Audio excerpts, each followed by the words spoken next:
What's up, guys? It's Oblivious Gamer here, and well, there hasn't been really much I wanted to talk about, which is why not a lot of videos this week, and this one will be pretty short. I just wanted to give a brief comment on this topic that has started to gain a lot of traction in the past day or two. So basically, there's this guy named Mike Ybarra. He was the former president of Blizzard Entertainment, and basically he tweeted this out. I've thought about this idea for a while as a player since I've been diving into single-player games lately. When I beat a game, there are some that just leave me in awe of how amazing the experience was. At the end of the game, I've often thought, I wish I could give these folks another $10 or $20 because it was worth more than my initial $70. And they didn't try to nickel and dime me every second. Games like Horizon Zero Dawn, God of War, Red Dead Redemption 2, Baldur's Gate 3, Elden Ring, etc. I know $70 is already a lot, but it's an option at the end of the game, and I wish I had at times. Some games are that special. I know most will dislike this idea. By the way, I realize we are tired of tipping and everything else, but I view this different from pressure to tip type scenario many face and give feedback on. So,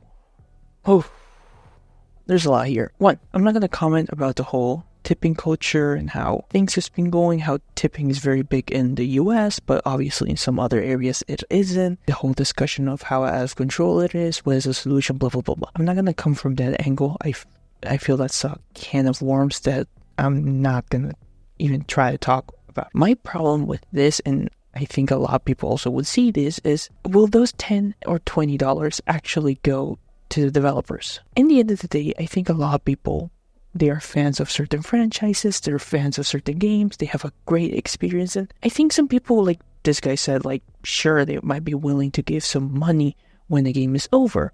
But will those developers actually get to see that money? Most likely not. It's probably going to go to the publisher. It's probably going to go to some higher-ups.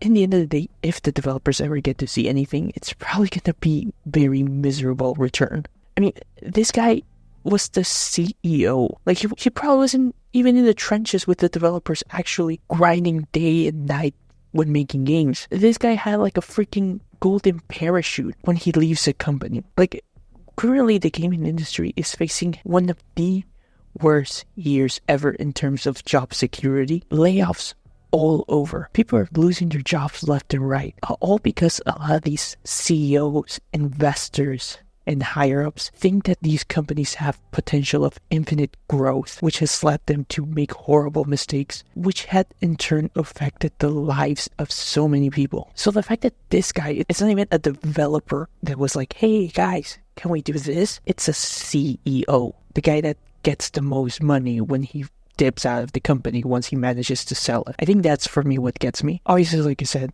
there's people that are going to approach it for the tipping, but I think also a lot of people will approach it too. Will the developers actually see any of the money? Like, it's a ridiculous idea. I think there are other ways to actually help the developers out. And hell, in the end of the day, again, we really don't know a lot of times how much these developers are getting paid and how much the company's actually getting. And the fact that this guy has the audacity to go, hey guys, I think we should give 10 or 20 more dollars. It's like, really, dude? Like I said, that money's probably going to go to somewhere else more than the developers. We are already living in a time where, like, job security at the gaming industry that's all-time low. Games are getting expensier and expensier. You have the problem where games are becoming live service and they just want to nickel and dime you. Everything has to have a season pass, a battle pass, microtransactions, loots. Like, it's just all over the place. And the fact that you are throwing, like, hey, you guys should try maybe give more money here. It's a whole ass complicated topic, but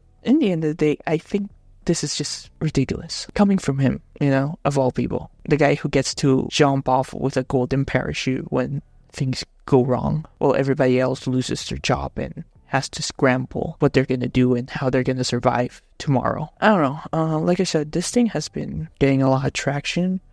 Just recently, he tweeted this out a couple of days ago, and I feel like it's just been popping now.